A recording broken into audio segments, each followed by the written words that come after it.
C'est ça notre histoire.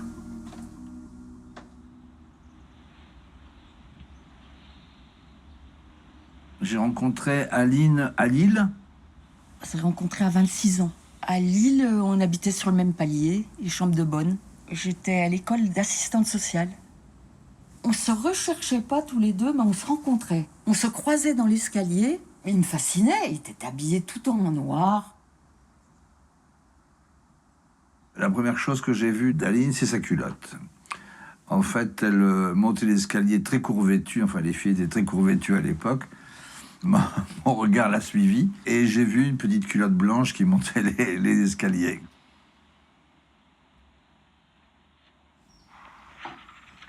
Alors, les haricots verts. Ils doivent être cuits à grande eau. C'est la première chose que j'ai vue d'une espèce de lutine qui passait comme ça dans l'escalier.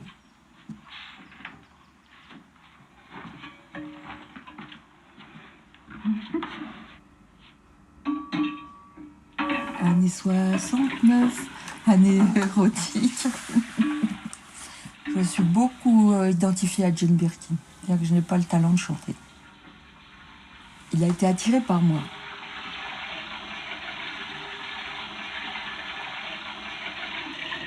Allez.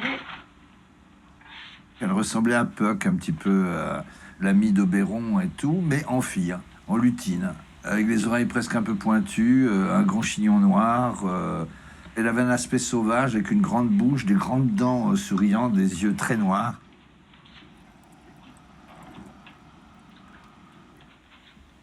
Comme mes parents avaient un grand jardin, je ramenais toujours des brassées de fleurs.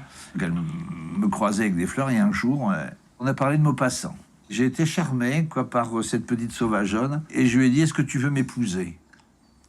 On parlait littérature de Maupassant, je m'en souviens, sur le trottoir en bas. Et tout d'un coup, il me dit « Est-ce que tu veux m'épouser ?» Et moi, j'ai cru qu'il se moquait de moi, tu vois, parce que je ne me suis jamais considérée comme quelqu'un d'extraordinaire et tout. Et donc ça l'a fait sourire, moi aussi d'ailleurs. Et bon, on en est resté là. Mais ça l'avait troublé. Et un jour, je lui ai passé un autre petit mot, comme ça sous la porte, tout petit mot, est-ce que tu veux m'épouser ? Et en fait, elle est venue dans ma chambre et puis ça dure encore aujourd'hui, quoi.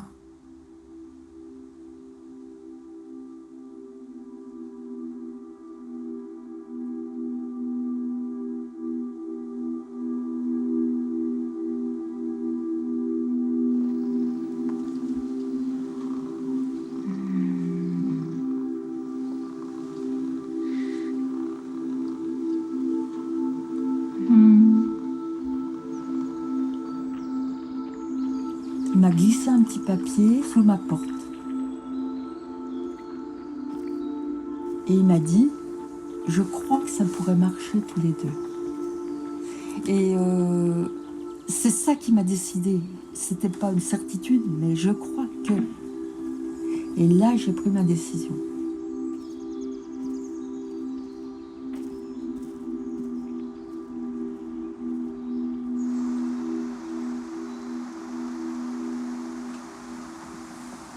Oh, notre mariage, la sortie de la mairie avec la cornemuse, un vent incroyable à décorner tous les taureaux de Camargue, ça doit être Marcel Pagnols. Et on a été accueillis dans la forêt, dans une cabane. Et après, ils ont fait un barbecue dans la nuit, dans la forêt. Et puis, on a dansé, mais dansé. Jamais vu un mariage pareil.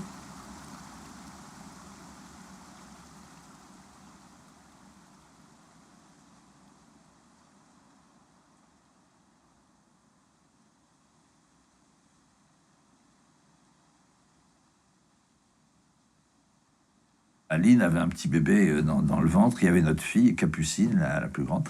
Et elle avait un bébé dans le ventre qui était Mélanie. Le bonheur parfait d'être maman. Ça m'a tout apporté, en fait, d'être mère.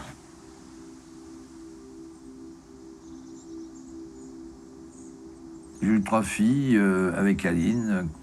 J'ai eu Capucine, la plus grande, qui ressemblait beaucoup à sa mère, là, qui ressemblait à une petite squaw.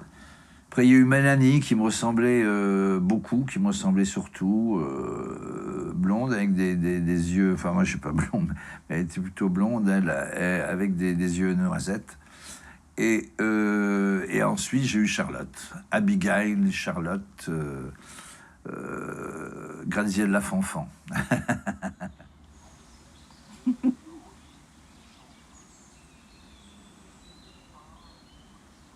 Moi, j'ai pas le baccalauréat. Pendant mes études d'infirmière, j'avais 18 ans, où on a été très maltraité. Il y a eu beaucoup de réformes depuis mai 68. Mais il fallait passer le diplôme d'infirmière. Et j'ai loupé. Je l'ai loupé à pas beaucoup, à 2-3 points, pas plus. Donc, ils n'ont pas pu m'obliger à travailler. Voilà que je fais un stage social et je dis non d'une pipe, mais c'est ce métier-là que je dois faire. Il faut absolument que je fasse ce métier-là parce que ça, il va me mettre vraiment en contact avec le monde et puis je pourrais faire plein de choses. Et c'est ce que j'ai fait. J'ai passé le concours à Paris et je l'ai eu. Mon premier travail quand j'ai été assistante sociale, j'étais habillée au ras des fesses. Les petites jupes avec les grandes bottes, tu te baisses, tu vois tes culottes. Et un jour, ma chef, elle m'a pris dans son bureau, puis elle m'a dit, Aline, elle m'aimait bien, mais elle m'a dit, Aline. Et je dis non. Alors je lui ai expliqué, non, c'est la relation qu'on a avec les gens, c'est pas de la façon dont t'es habillé qui compte, c'est ceci. Toi, j'ai développé tout mon bazar de l'époque. J'ai tout le temps eu un esprit extrêmement positif. Malgré la pauvreté, malgré plein de choses, malgré que j'ai été placée quand j'étais bébé, puis que je suis rentrée à 5 ans dans ma famille. Enfin, j'ai toute une histoire, moi aussi.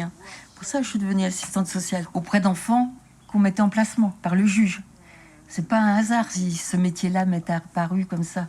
C'est pour réparer plein de choses. C'est une passion.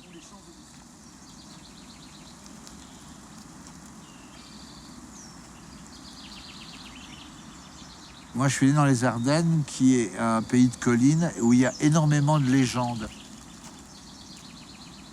Mes parents ont dû déménager et on est parti dans le Nord.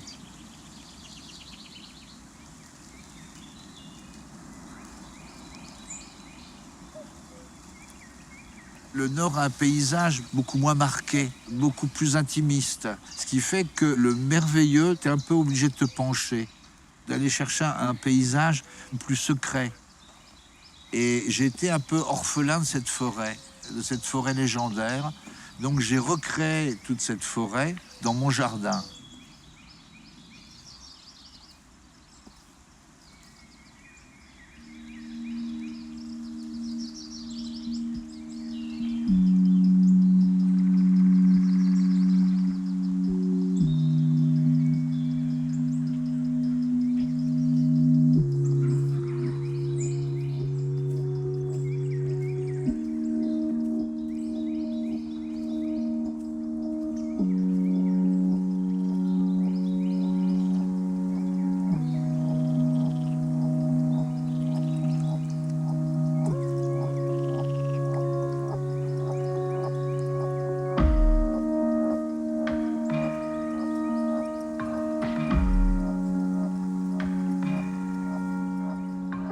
Je crois très fort à l'esprit des lieux, ce qui fait que je pense que les Ardennes m'ont beaucoup influencé. Et donc, je suis devenu écrivain.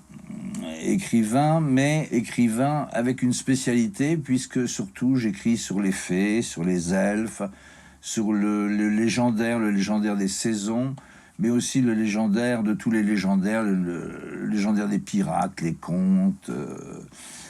tout ce qu'on m'a pas raconté quand j'étais enfant, quoi, et que j'ai eu besoin d'aller chercher, dénicher, fouiller un peu partout, et même me promener loin, un petit peu partout, pour les retrouver.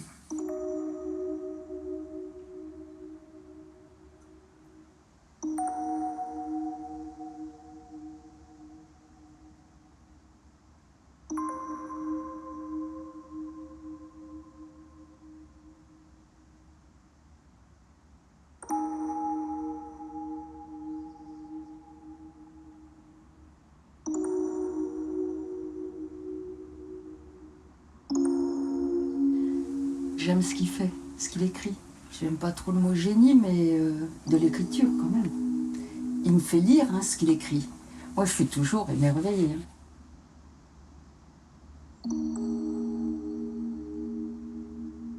Mon premier bouquin, qui était assez fin, je l'ai écrit parce que j'ai toujours eu ce goût pour la littérature fantastique. Et puis j'avais un personnage que j'aimais beaucoup et que j'aime toujours, c'est Robin des Bois, Robin Hood, Robin Capuçon, le maître de la forêt. Donc j'ai écrit 2 Robins des Bois.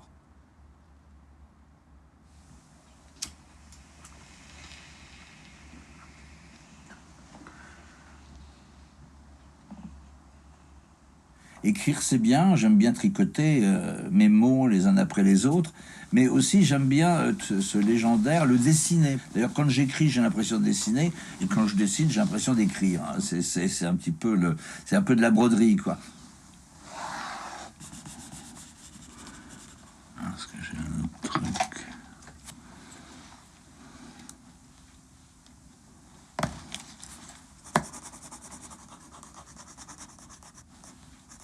Et là, je m'amuse à faire de l'ombre.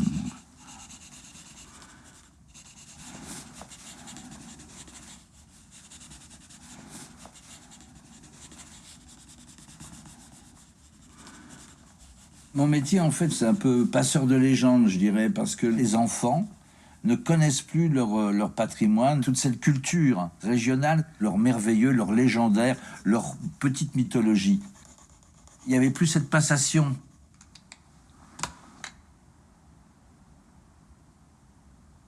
J'écrivais tout à fait au début comme un ado qui se raconte, qui se fait plaisir, qui raconte ses peines de cœur, ses problèmes existentiels. Très vite, j'ai dévié à raconter plutôt une histoire. Disons que je me recule un petit peu, mais tout en me reculant, en fait, je me suis intégré de plus en plus à me raconter autrement. Ça a évolué en rencontrant d'autres auteurs, et puis aussi avec les malheurs qui t'arrivent, avec la vie qui te touche, qui te blesse. À partir de là, disons que j'écrivais vite avant, j'écrivais dans l'élan.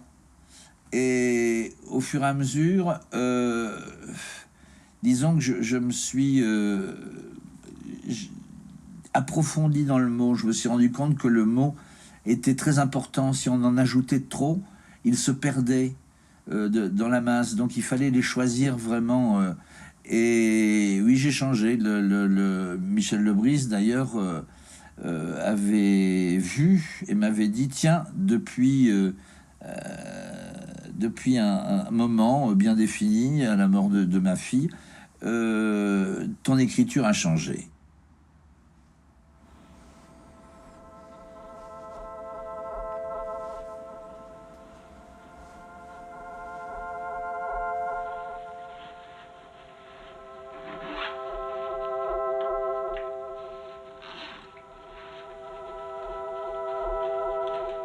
Mélanie avait 17 ans.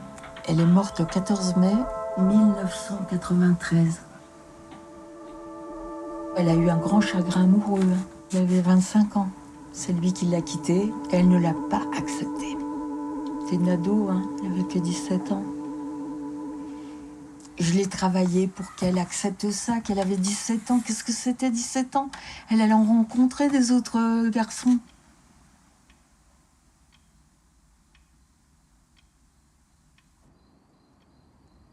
Qu'est-ce qui s'est passé réellement? On n'était pas là. On était en Bretagne et on lui a demandé pour qu'elle nous accompagne. Elle n'a pas voulu. Elle voulait rester là.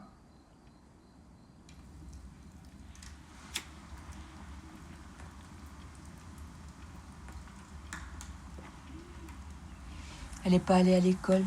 Ils se sont inquiétés au lycée de ne pas la voir. Et elle n'a pas répondu au téléphone. Puis le soir, elle a commencé à se préparer. Elle nous le raconte dans les écrits qu'elle a laissés.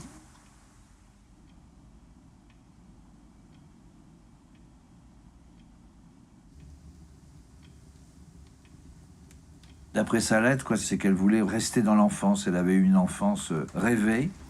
Et elle n'a pas supporté ce monde qui était trop cruel pour elle. Évidemment, ça fait un peu mélo comme ça, mais non, on l'éprouve tous les jours, on l'éprouve toujours.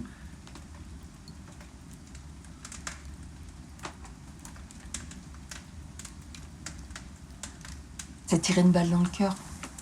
Ça tirait une balle dans le cœur. Oh là là.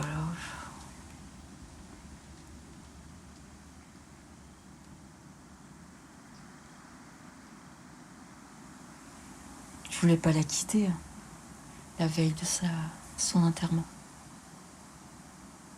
J'ai dormi dans le lit avec elle la veille de son enterrement. C'est plus ton enfant, c'est quelqu'un d'autre. Mais il fallait que je sois à côté d'elle. Là, par contre, tu vois, c'est le truc qui peut me faire pleurer.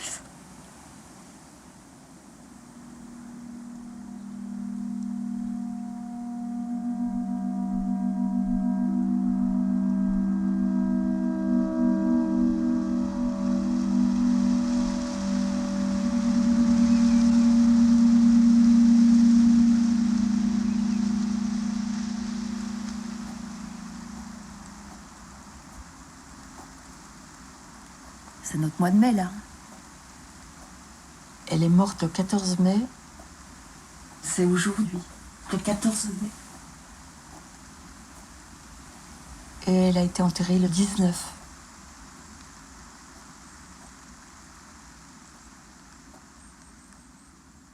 Et après, il y a enterrement, il y a tout ça. J'ai retrouvé la cornemuse de notre mariage. Haussmann a joué de la cornemuse.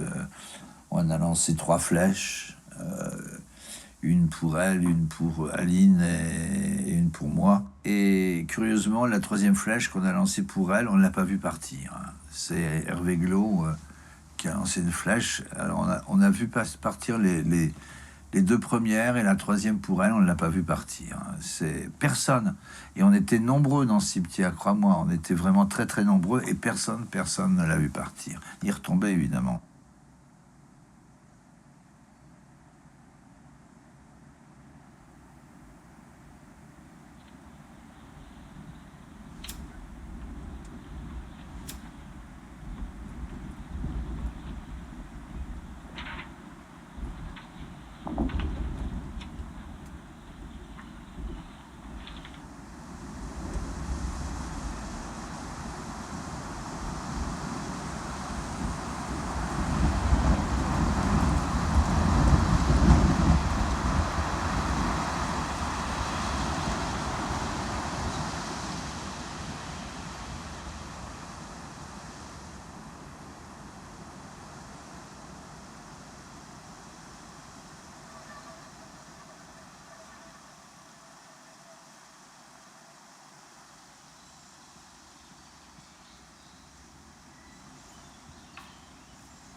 En 93, je suis partie au Tibet après la mort de Mélanie. Et dans un monastère dans l'Himalaya, toute seule dans mon petit coin, parce que c'est plein de bougies et toutes les offrandes pour les morts, les défunts. J'ai fait tourner tous les moulins à prière qui étaient sur ma route. 1 mois et demi après sa mort, je l'ai retrouvée, Mélanie. Elle était là-haut, elle était avec moi.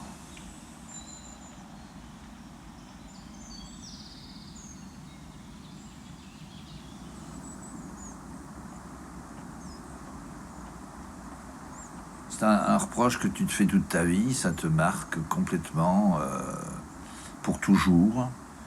Donc la seule solution, c'est de la retrouver quelque part. Alice a franchi le miroir et je pense qu'il faut donc essayer aussi de temps en temps d'aller au-delà pour avoir une réponse de temps en temps.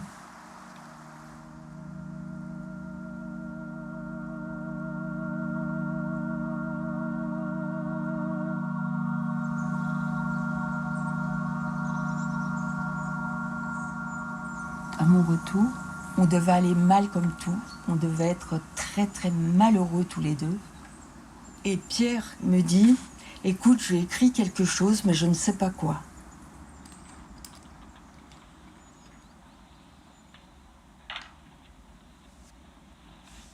il m'est arrivé d'écrire, en dehors de ce que je peux écrire habituellement, des carnets. J'ai laissé courir la plume.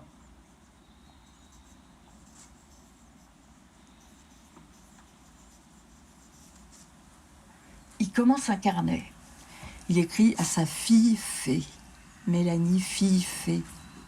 Il y a une petite phrase à la fin que je pleurais beaucoup quand je lisais ça. Fais que jamais ton visage ne s'estompe, déjà ta voix est si lointaine. Et il continue à écrire sans qu'il s'en rende compte. Allons bon, mon petit papa. Voilà que tu te lamentes encore sur mes souvenirs d'enfance, mais mon enfance gambade devant moi au même titre que celle de mes sœurs. Et dans l'écriture, après, elle a expliqué qu'elle avait été appelée pour aller de l'autre côté. J'étais pas en transe du tout. Pas comme ces mecs, tu les vois écrire comme ça me fait un peu rigoler. C'est pas ça, c'est pas du cinéma, c'est pas c'est pas de la mise en scène, c'est pas...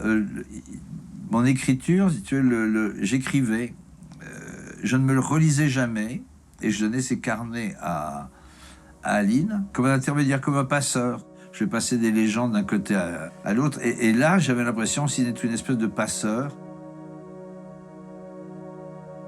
Quelquefois, j'étais en Bretagne, moi, et Aline était ici, moi j'étais en Bretagne. Et curieusement, ces carnets décrivaient des choses qu'avait vécues Aline pendant que moi j'étais loin.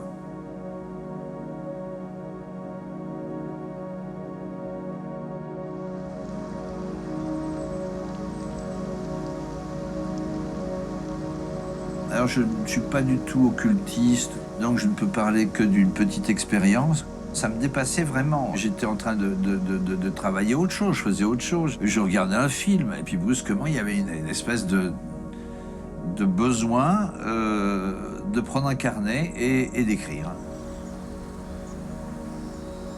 Il y en a 19 carnets. Ça a duré 8 ans, à peu près, après sa mort. Et après, ça s'est arrêté. Moi, dans ma tête, c'est lumineux, quoi.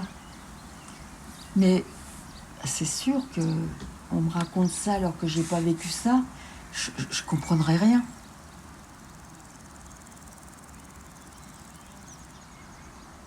Chaque fois que l'anniversaire arrivait, pour éloigner notre peine, notre chagrin, on faisait une fête. On invitait des amis chers qui l'avaient connu, Haussmann, qui jouait la cornemuse, Jean Rollin, le cinéaste qui aimait beaucoup Mélanie. Mais maintenant, c'est entre nous.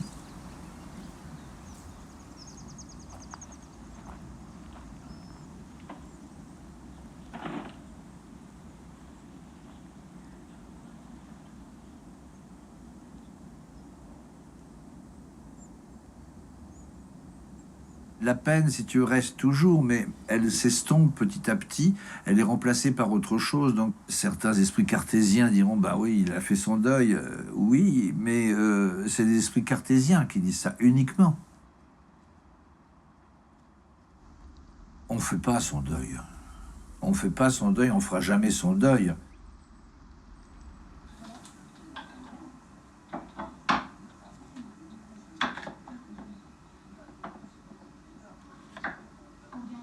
Elle aurait 42 ans. Elle aurait 42 ans. Je la vois pas avec une tête de 42 ans, je la vois avec sa tête de 17 ans.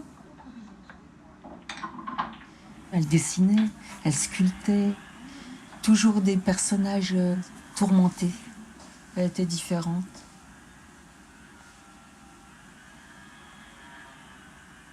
J'ai entendu la biographie de Camille Claudel, elle en a bavé avec Rodin. C'est des filles qui tombent amoureuses de garçons qui ne les méritent pas du tout. Elle est belle, Mélanie, elle était belle.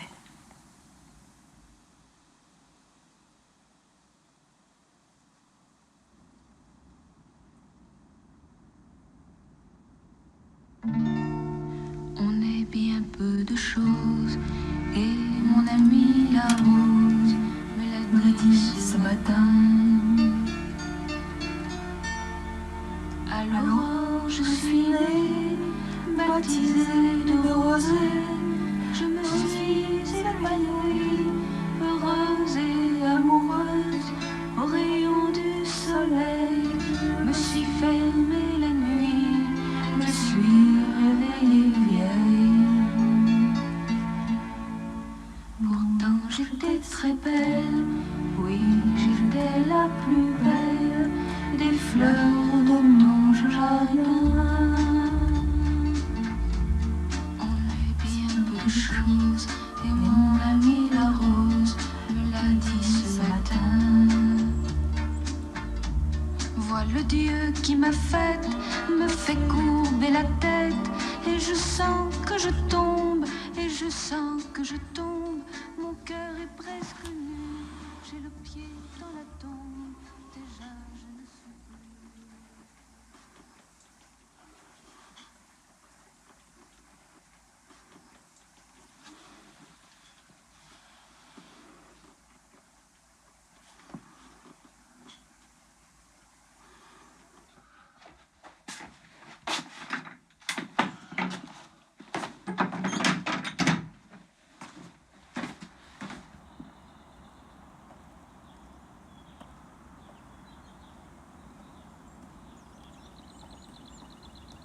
La maison est pleine de souvenirs, le jardin est plein de souvenirs.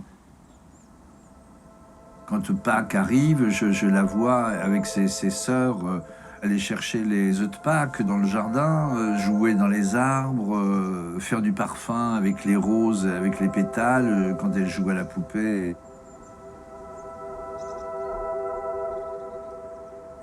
L'été, je la vois blonde et bronzée venir vers moi. Elle est très présente dans la maison parce que sa chambre est toujours là, évidemment, tous ses objets.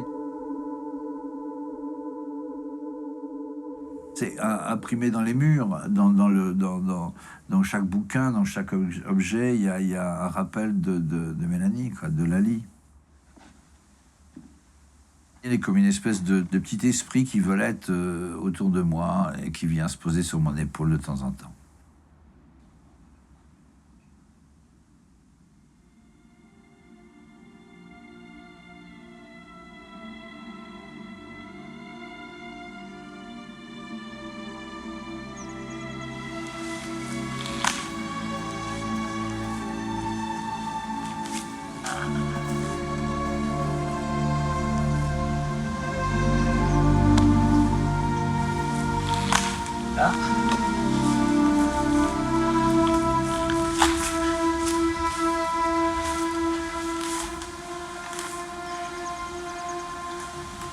Non, ça marchera pas.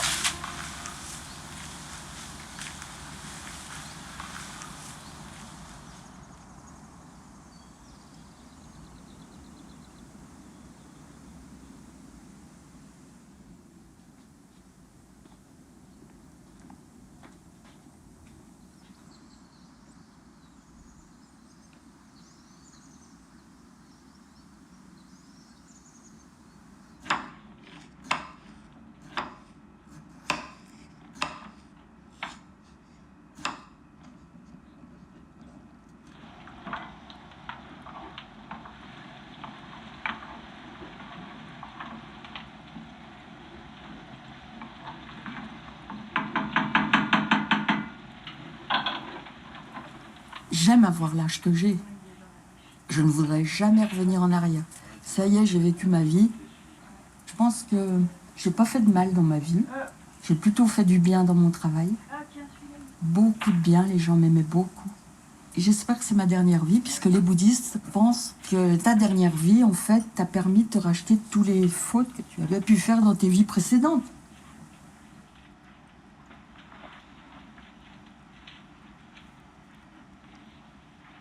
On ne disparaît pas complètement. On laisse toujours une trace. Et une trace importante, puisqu'elle est sentimentale. Tu peux disparaître, ton corps peut disparaître, même ta maison peut disparaître, mais tu laisseras toujours une trace.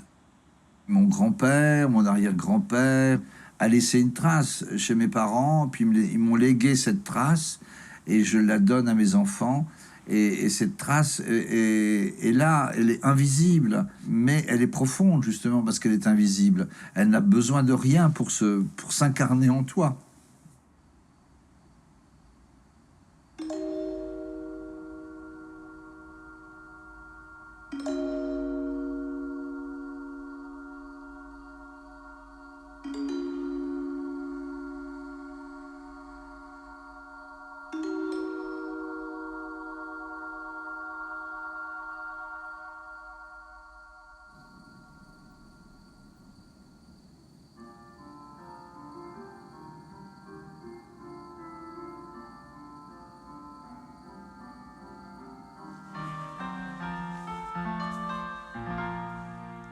Scenes of my childhood arise before my gaze, bringing recollections of bygone happy days.